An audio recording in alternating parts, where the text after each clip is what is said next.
Congressman Abante inatake. Ano ba to? Hoy, ano ba to? Totoo ba to? Totoo ba to? Ito yung video na sinasabi nung doktor na may posibilidad na hindi daw si Cabral yung nandoon sa yung bangkay na yun. So panoorin natin. Isa pang dashcam video na kuha sa Cannon Road sa Benguet ang kumalat online at ayon sa mga autoridad ay tumutugma sa paunang findings ng National Bureau of Investigation kaugnay ng pagkasawi ni dating Department of Public Works and Highways Undersecretary Maria Catalina Cabral. Sa naturang dashcam footage na naitala noong umaga ng December 18, makikita ang isang sports utility vehicle na nakaparada sa gilid ng kalsada, habang may isang babaeng nakaupong malinaw na nakikita sa konkretong harang. Ayon sa National Bureau of Investigation, ang video ay umaayon sa kanilang unang assessment sa kaso. Dagdag ng mga investigador, pansamantalang huminto sa gilid ng kalsada si Cabral at ang kanyang driver habang sila ay patungo sa Baguio City. Kalaunan, lumitaw din ang mas malinaw na litrato ng isang lalaking tumutugma sa isang naunang inilabas na imahe mula rin sa dashcam, na patuloy pang sinusuri ng mga autoridad. Nagpapahiwatig ito ng magkakasalungat na naratibo sa mga dashcam record na lumalabas. Dahil dalawang dashcam na ang nagsasabi na umaga tumambay si Cabral sa bangin, samantalang before 5 PM ito iniwan ng driver niya sa nasabing lugar. Samantala, naging sentro ng matinding diskusyon sa social media ang isang radio interview ni Department of the Interior and Local Government Secretary John Vic Remulla kaugnay sa parehong kaso. Hindi lamang ang nilalaman ng kanyang update ang umani ng reaksyon, kundi lalo na ang magaan at pabirong tono ng kanyang pananalita sa gitna ng isang sensitibo at trahedyang usapin. Habang ipinapaliwanag ni Remulla ang paunang resulta ng investigasyon, kabilang ang blunt force trauma, tinatayang 30-meter na pagbagsak, at ang mabagong terrain na sinasabing pinagbagsakan, pabirong nabanggit niya ang linyang, kung hindi raw naniniwala ang ilan, maaari silang mag-volunteer at itulak upang makita kung pareho ang magiging resulta. Ang pahayag na ito, na sinabayan ng tawanan sa programa, ang mabilis na kumalat online at tinuligsa ng netizens, abogado, at ilang personalidad bilang hindi angkop at kulang sa sensibilidad. Bagamat layon umano ng kalihim na ipaliwanag kung bakit consistent sa aksidente ang findings, ang banat na may salitang mag-volunteer at itulak ang mas tumatak sa publiko kaysa sa teknikal na paliwanag. Maging ang mismong pahayag ay I-forward natin dito, yan. Kikitang binalot sa aluminum foil o thermal blanket ang katawan ni Cabral. Ayon kay Forton, ito ang unang pagkakataon niyang makakita ng patay na katawan na binalot sa foil sa halip na ilagay sa body bag, na karaniwan umanong ginagamit upang maiwasan ang contamination at masigurong tama ang paghawak sa labi. Binanggit din niya ang obserbasyon na may ilang taong sangkot sa recovery na walang suot na gloves, at nagtanong kung saan nagmula ang ginamit na foil at kung ito ba ay mula sa punerarya. Ulol kulaong. Hindi ka namin kailangan dito. Mananalo si VP Sara Duterte sa pagka-presidente kahit iwala yung boto mong hayop ka. Tsaka ito alam niyo sa totoo jackpot ang politiko dito sa taong to. Alam niyo kung bakit? Putay na dalawa pagkataon yun eh. Biruin mo, Francis Leo Marcos. Tapos, Norman Mangusin. Di ba? Hindi natin alam kung sino talaga siya dun eh. Kauna-unahang tao na may dalawang pagkatao. Ang galing. Tumakbo rin tong senador di ba? Tumakbong senador tong kupal na to eh. Hindi rin nanalo. Ang tangina, tapos ngayon sasabihin mo kami mga bubot nga. Ulul, alam namin ng istorya mo. Gusto mo, interviewin ko pa si Kai Spencer eh. Isa sa mga 14 vloggers nyo. Oo. Natatandaan mo si Spencer Lacale?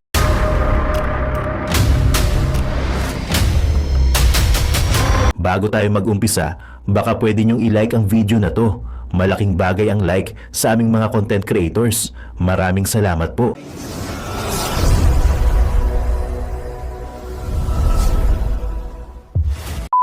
Walang bahid ng korupsyon. Napakabait na tao. Eto na po, walang iba kundi si Congressman Abante inatake. Ano ba to? Hoy, ano ba to? Totoo ba to? Totoo ba to? Totoo, hindi ko pala naangat ng mga basher sa kanyang Facebook page. Gulat ako doon, kinabahan ako. Tapos, bakit black and white? Sino gumawa nito? Tarantado kayo. Buhay pa yung tao, huy. Putay ng mga Pilipino talaga. Pag pinagkatuwaan ka talaga, kapag salbahe ka talaga sa bansa, tangina talagang kawawa nga abutin mo eh. Nagulat ako dun. Congressman Abante inatake ng mga basher sa Facebook page niya. Bakit ba? Bakit inatake? Naku, yari kayo dyan. Nagagalit pa naman yan pag binabas siya. Oh, nagagalit yan si Congressman Abante. Puta na, ano yan? Good pastor yan. Good congressman yan. Walang bahid ng korupsyon. Napakagaling na congressman yan. Sobrang galing nga na congressman yan eh. Yung pinatayo niyang bridge, pinangalanan niyang Abante Bridge.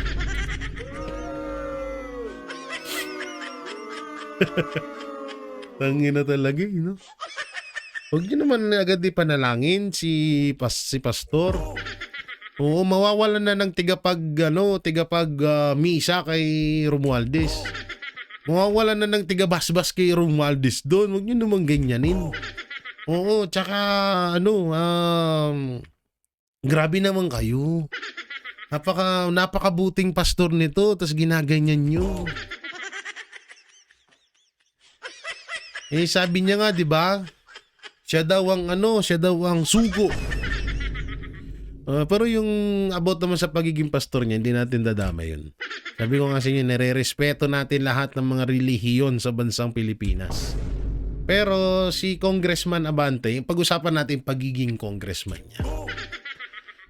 Tsaka alam nyo, nakakalungkot lang. Na nakakatawa.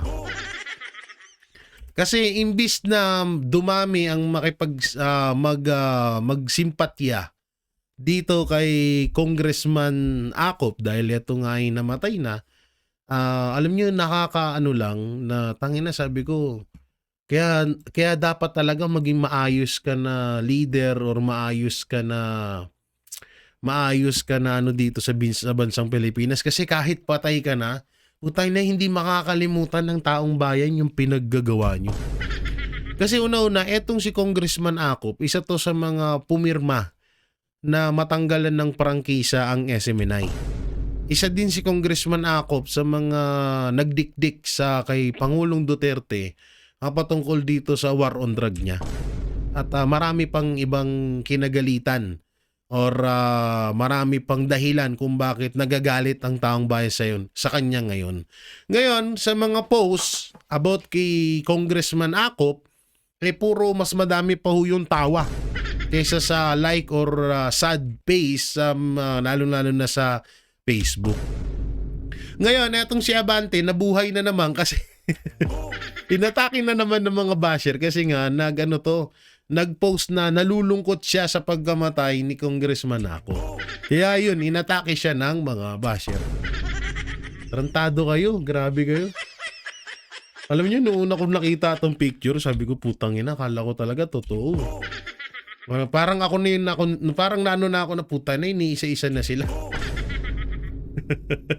Iniisa-isa na sila, pala inatake lang naman pala ng oy, bad yan ha, huwag kayong manalangin na mamatay na ha.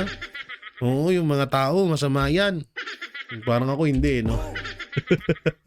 Congressman Abante, mo na lang yung Facebook page mo, delete mo na para hindi ka atakihin ha. Kawawa naman si Congressman Abante, galing-galing na pastor niya ni. Okay. Eto na nga.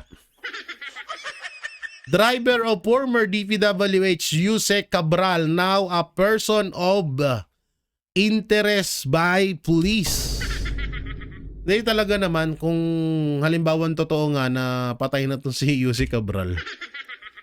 Talagang isang unang-una talagang diyan na etong driver kasi siya yung huling kasama 'di ba?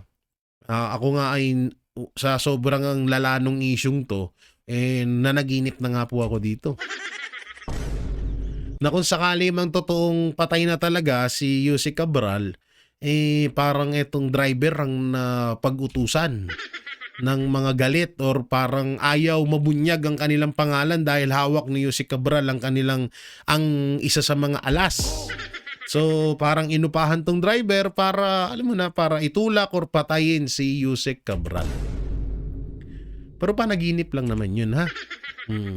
Walang katotohanan yun. At eto pa isa. Oo, ang sanhi ng pagkamatay ni Yusek Cabral, ano to? Blunt traumatic injury. Sanhi ng pagkamatay ni ex-Yusek Cabral, Catalina Cabral, from DILG. Oh, so ano to? Blunt. Hindi ko alam yung blunt eh. Wala akong alam sa mga ganyan. Traumatic injury. Traumatic injury? Ano yung ganun ba yung pagkalaglag? Bahala nga kayo na. Pati ako nahihiwagaan na rin dito eh. O, dito naman. Ay, eto!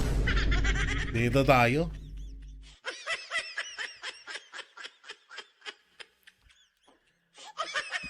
Siguro dapat ko na ring sabihin yung mga nalalaman ko dito sa taong to. Kasi medyo nagkakalat na rin siya eh. Hindi ko babawiin ang mga sinabi kong tanga. Talagang mga bobo at tanga. Kayo, kapag binoto nyo pa si Sara sa 2028 bilang Pangulo. Kaya ako mas lalo naghihirap dahil sa mga kabubuhan nyo. Ano to? Kaya kayo lalong mas naghihirap dahil sa mga kabubuhan nyo. Putang ina mo, Francis Leo Marcos, mas mayaman pa ata ako sa'yo, gago. Hoy, Norman Mangusin. Mas mayaman pa ata ako sa'yo. Tanginan to, sasabihin, kaya kayo naghihirap dahil, putang ina mo. Dahil nga dyan sa mahihirap, ang dami mong napera eh. Gago ka ba? Dahil nga dyan sa pera, dahil nga dyan sa mahihirap, kaya nakilala ka eh. Kaya kaya nagkapera ka eh. 'Di ba? Oh, tapos sasabihin mo kaya kayo naghihirap dahil sa kabubuhan nyo. Puta na, ba't gano'n ka ba kayaman? Puta, yaman-yaman mo pala, di mo mapaayos mukha mo. Ang yaman mo pala, di mo mapaayos, tingnan mo mukha mo. Kahit galit ako sa mga Marcos, tangina, di mo ka mukha Marcos, gago. Kamukha mo yung aso nila.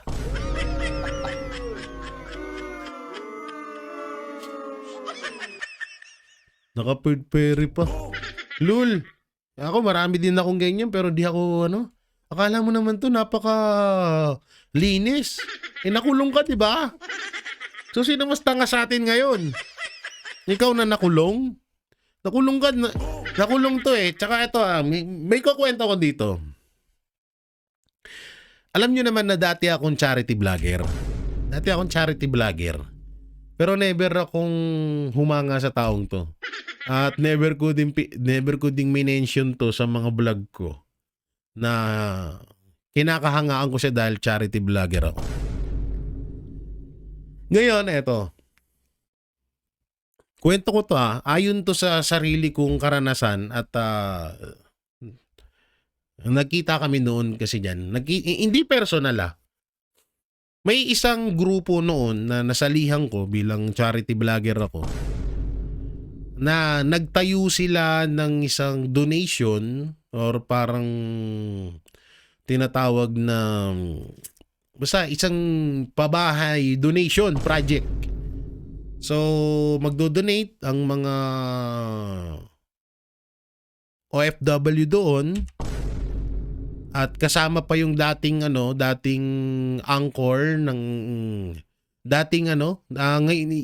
ngayon ay vlogger na din na bumabatikos kay sa mga Duterte na walang iba kundi si Mike Abe. Si Mike Abe noon ay kasamahan din namin yan. Hindi totaling kasamahan na hindi ko naman siya nakita personal. Pero ipinakilala sa amin yan bilang siya yung aming attorney. Mike Abe ang pakilala sa kanya. Noon doon sa amin, nung panahon ng mga charity vlogger kami. Kukwento ko to, total, nag-iingay itong si Kulaong eh. Ngayon, tatlo sila noon. Yung isang vlogger na kilala noon, tapos si Mike Abe, tapos eto si Kulaong. Si Ngusngusin, ha? Si Norman Ngusngusin.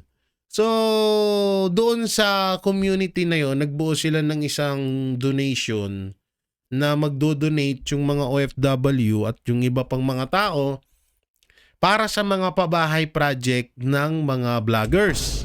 At sinong mga vloggers yun? Kami yun.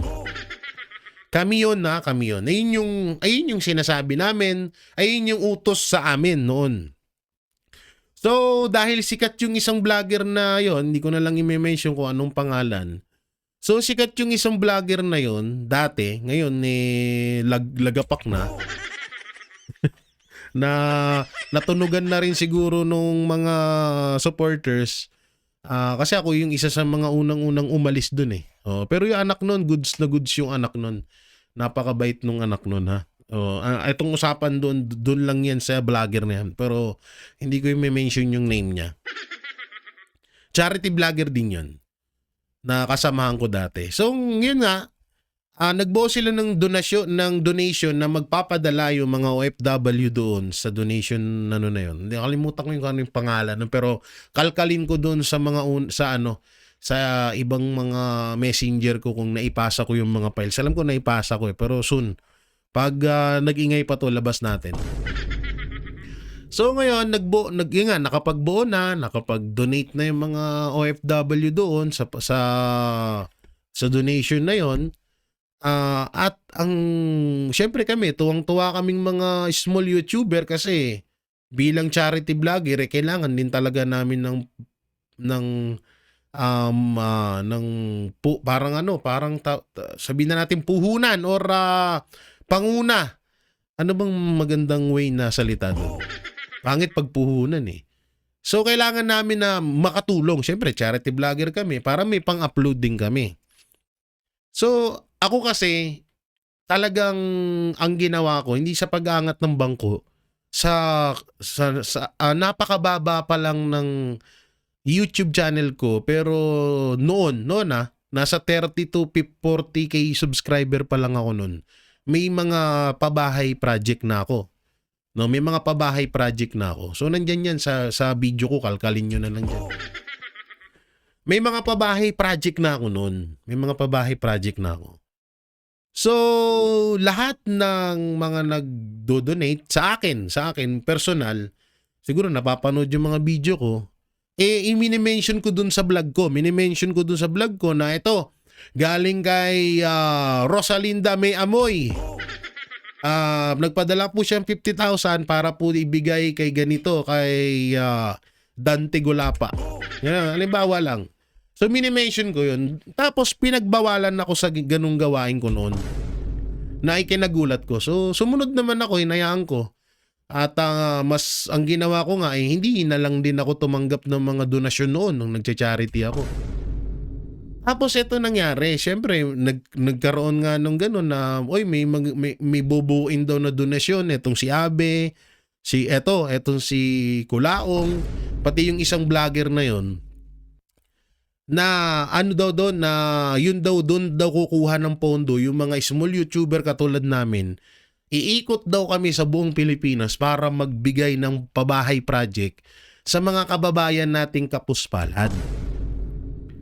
So ako syempre tuwang-tuwa ako kasi isa yan sa mga hanggang ngayon talagang pinapangarap ko yan, mga banateros, mga kabiyaya, na magkaroon ako ng minivan at umikot ako sa buong Pilipinas at para makapagbigay ako ng tulong sa mga kababayan natin.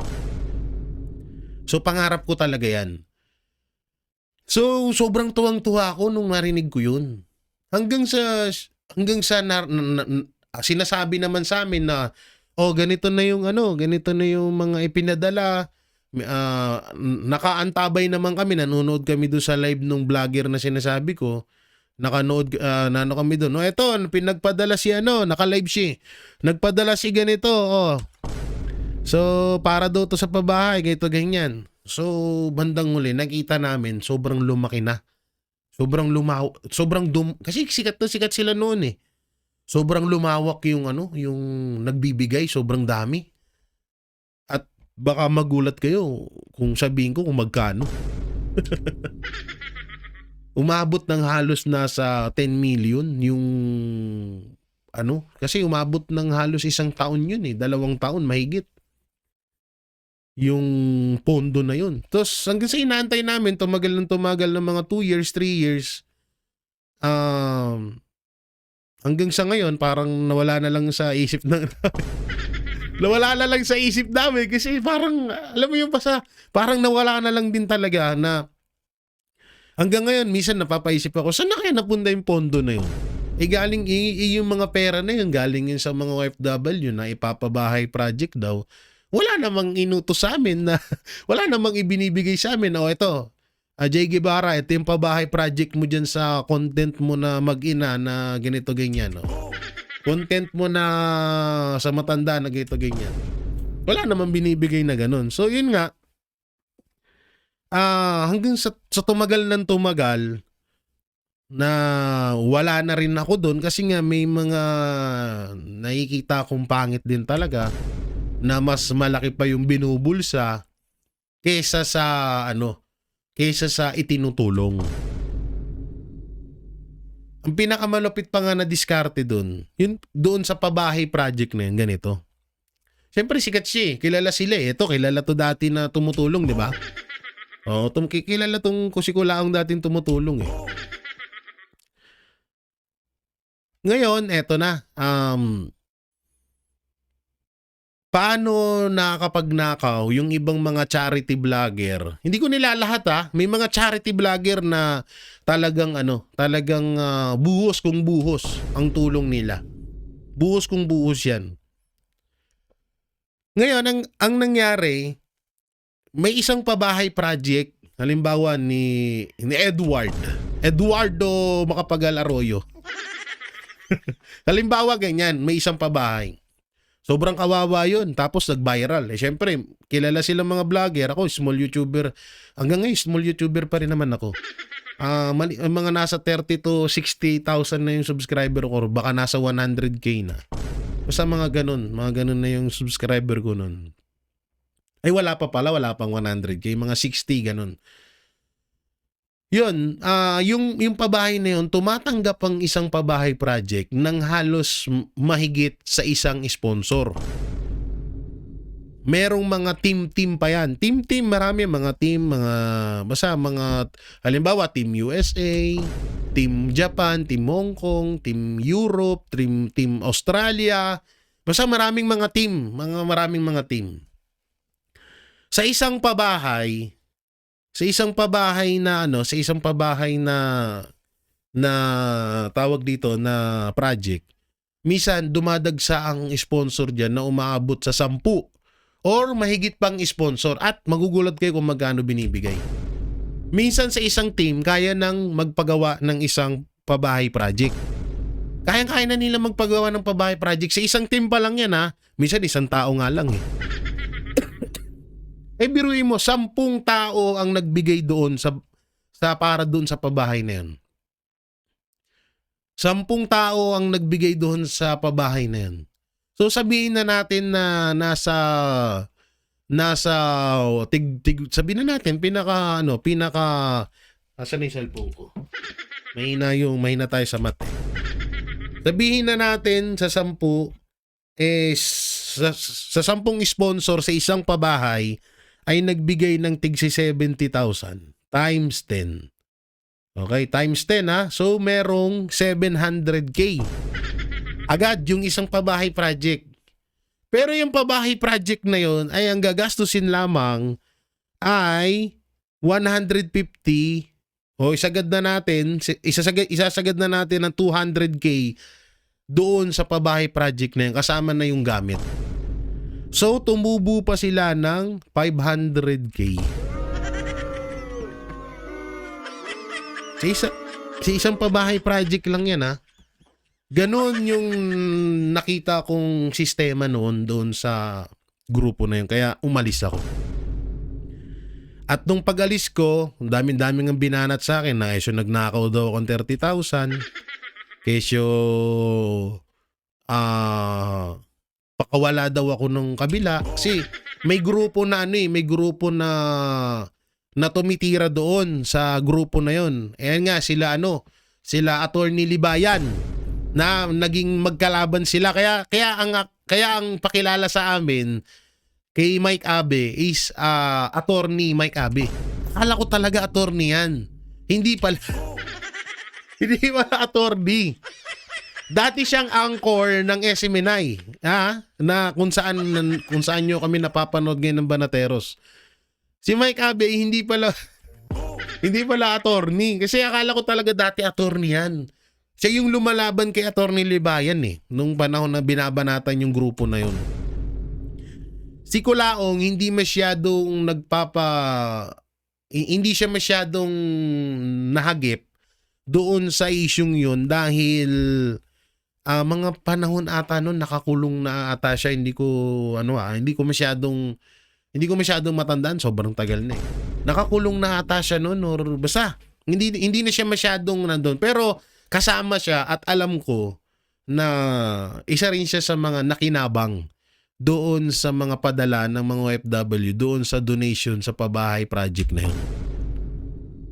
At ang dami pang sistemang ginagawa doon. Halimbawa sa bigas, diba? Namimigay mga bigas mga charity vlogger dati akong charity vlogger Yung gagawin ganun din. Mas dihamak na mas nakukuha, mas marami nabubulsa kaysa sa itinutulong. Kaya nung panahon na yun nga kanina yung kinuwento ko na nagcha-charity ako, na minimension ko yung mga OFW na tawag dito na nagpapadala doon sa binablog ko, minimension ko sa live sa vlog ko, pinagbawalan ako nun. Yun doon ako unang umpisa na parang bakit pagbabawalan mo ko na i-mention yung nagpadala, pera niya naman yun. Yun pala ang ginagawa nila, hindi nila minimension doon sa YouTube channel nila yung mga nagpapadala para hindi magtaka na maraming nagpadala pala doon sa isang tao na yun. Sa isang pabahay project na yun. Kasi, biruin mo, i-mention nila lahat yung nagpadala sa isang pabahay project. Tapos may kita mo yung bahay. Kalahating hollow block, kalahating kahoy. So, hindi naman tanga yung mga nagpadala na yan ganyan lang yung bahay. Sabihin na natin, eto, panahon pa nun, mura-mura pa materyales. Sabihin na natin, sige, lahat bato. Tsaka hindi nga natin alam kung patay ba talaga si Cabral o hindi. Katulad nito, itong video na to, di ba? Ito yung video na sinasabi nung doktor na may posibilidad na hindi daw si Cabral yung nandoon sa yung bangkay na yun. So panoorin natin.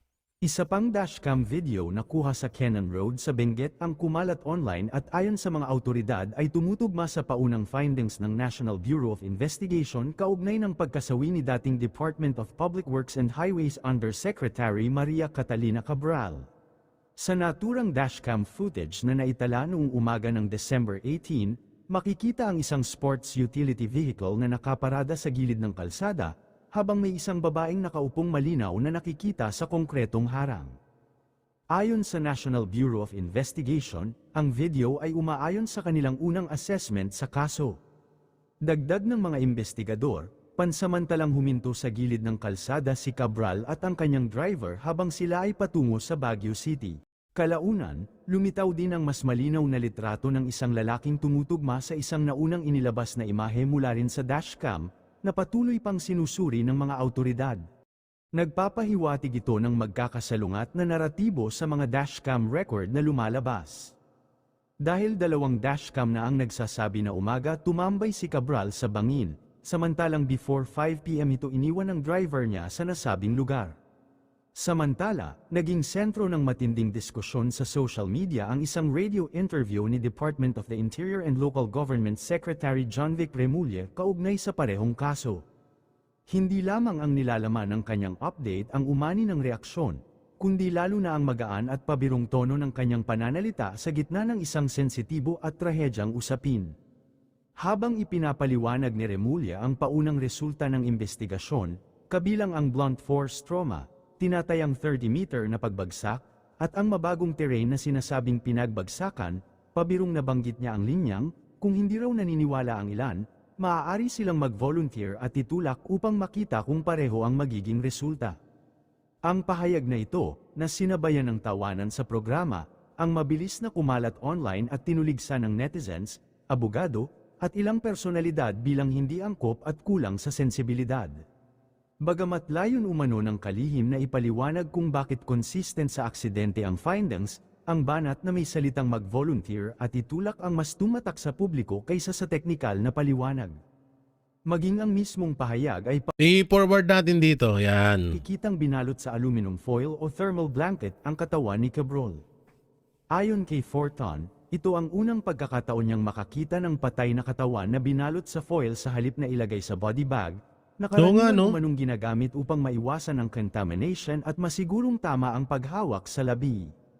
Binanggit din niya ang obserbasyon na may ilang taong sangkot sa recovery na walang suot na gloves, at nagtanong kung saan nagmula ang ginamit na foil at kung ito ba ay mula sa punerarya. Sa kabilang banda, ipinaliwanag ng ilang emergency response references na ang aluminum foil o thermal blanket ay karaniwang ginagamit bilang hypothermia wrap upang mapanatili ang init ng katawan, lalo na sa rescue situations at disaster operations. Ayon sa paliwanag, depende ito sa sitwasyon at availability ng kagamitan sa lugar, at maaaring ginamit sa paniniwalang ang biktima ay maaari pang buhay noong isinasagawa ang retrieval. Nako. Hanggang sa ngayon, wala pang opisyal na pahayag ang mga autoridad hinggil sa eksaktong protocol na ginamit sa nasabing recovery operation. Doktor na to, ha? Dagdag pa sa mga tanong, isang Eto pa. doktor ang naglabas ng opinyon hinggil sa umano'y napakabilis na resulta ng DNA testing sa kaso ni Cabral. Ayon kay Dr. Edsel Salvana, kung totoo na nakuha ang DNA results sa loob ng mas mababa sa 48 hours, ito ay kakaiba kumpara sa karaniwang proseso na umaabot ng ilang linggo, kahit pa sa mga high-volume laboratories sa ibang bansa. Eh, alam na alam ni John Vic yan. Dating doktor si John Vic, eh. Bagamat nilinaw niyang hindi siya nag-i-insinuate ng anumang anomalya, binanggit niya na ang ganitong bilis ay nangangailangan ng napaka-espesyalisadong pasilidad, malawak na karanasan, at sabayang paghambing ng ilang samples, kahit Tama. pa ito ay isinagawa sa weekend. Dagdag pa niya, inaasahan ng marami na may lalabas sa publiko ang opisyal na report upang malinawan ang lahat. Sa gitna ng magkasalungat na pahayag, muling nabuhay sa kamalayan ng publiko ang kaso ni Mary Ann Maslog, ayon sa komentaryo ni Tio Moreno na tinawag itong parehong playbook at lumang tugtugin. Si Maslog, na nasangkot sa 1998 textbook scam ng Department of Education, Culture and Sports, ay gumamit ng iba't ibang pangalan sa paglipas ng mga taon at minsang idineklarang patay noong November 19 ng Naku, 2019. nangyari na rin pala to dahilan upang dati. pansamantalang may basura ang kaso laban sa kanya. Kalaunan, nagulat ang publiko nang muli siyang lumitaw na buhay, at napatunayang iisang tao lamang sa pamamagitan ng fingerprint testing matapos siyang maaresto noong September 2024. Naku.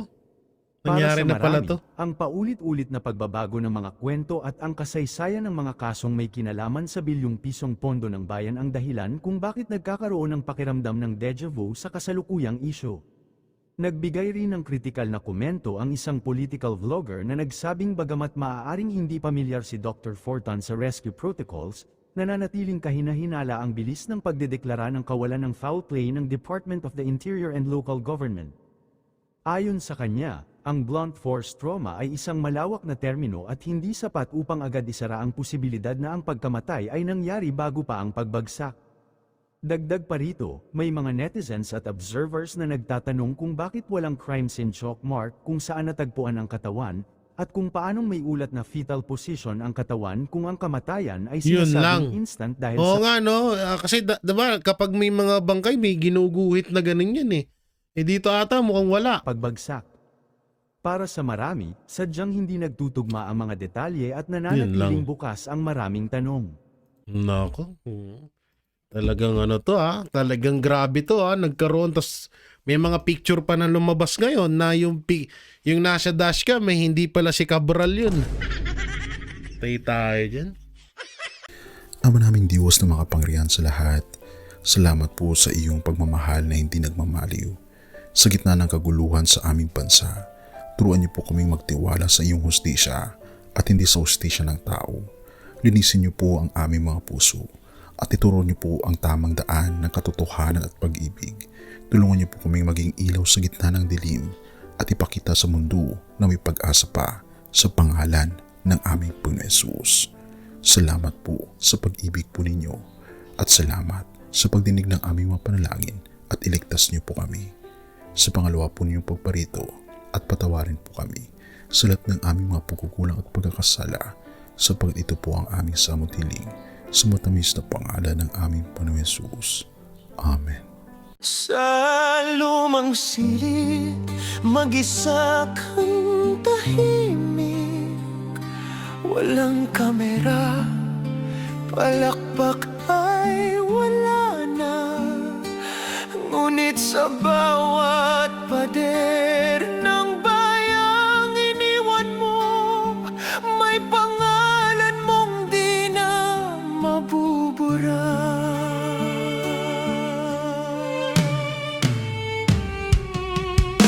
Minsan kang naging balikat ng mahihina, kalaban ng takot, kakampi ng masa. Di mo man laging nasabi ang tama, pinili mong ipaglaban ang madla.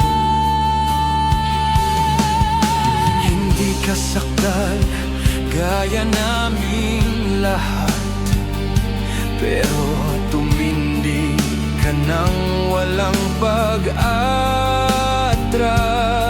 At ngayong pagod ka na, tatay, kami naman ang sasalo ng bawat bigat.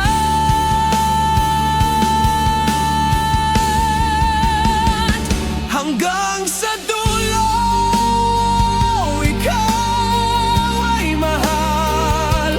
Kahit papagod na ang iyong katawan. Tatay, salamat sa iyong paglaban. Ngayon, kami naman hanggang sa dulo. Di ka namin iiwan. Ang kwento mo'y dala ng bayan.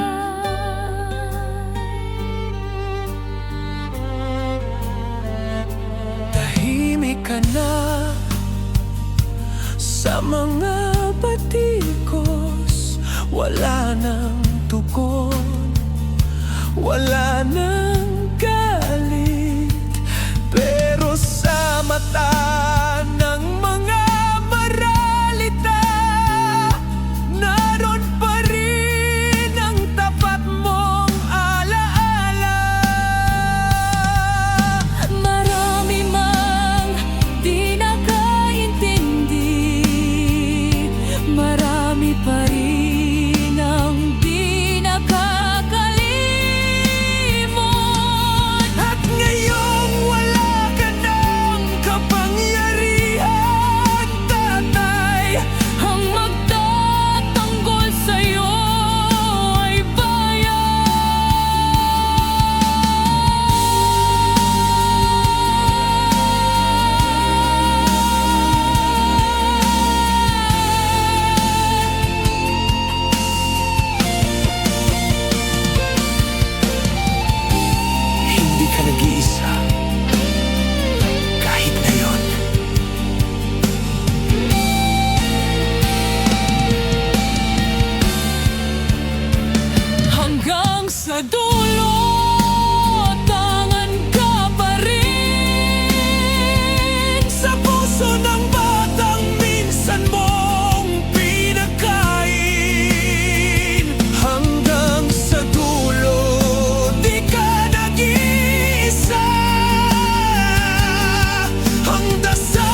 At yun na nga mga kababayan, ano na ang masasabi mo?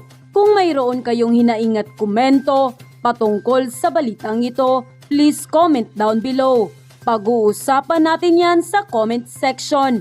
At kung nagustuhan nyo ang video, ay huwag kalimutang mag-like at i-share na din para mas marami pang makaalam at umabot ito sa marami sa ating mga kababayan. Maraming salamat po. Mabuti pa ang sardinas, may label. Eh tayo, wala. Oo nga pala. Nay, ito na yung bayad ko sa isa, ano? O, kunin mo yung isa. Isa muna, iyan, no? Tapos, isa pa, di ba? 4 dapat na sardinas, eh. O, yan. 3 na. Pang-4 na sardinas. O, okay na.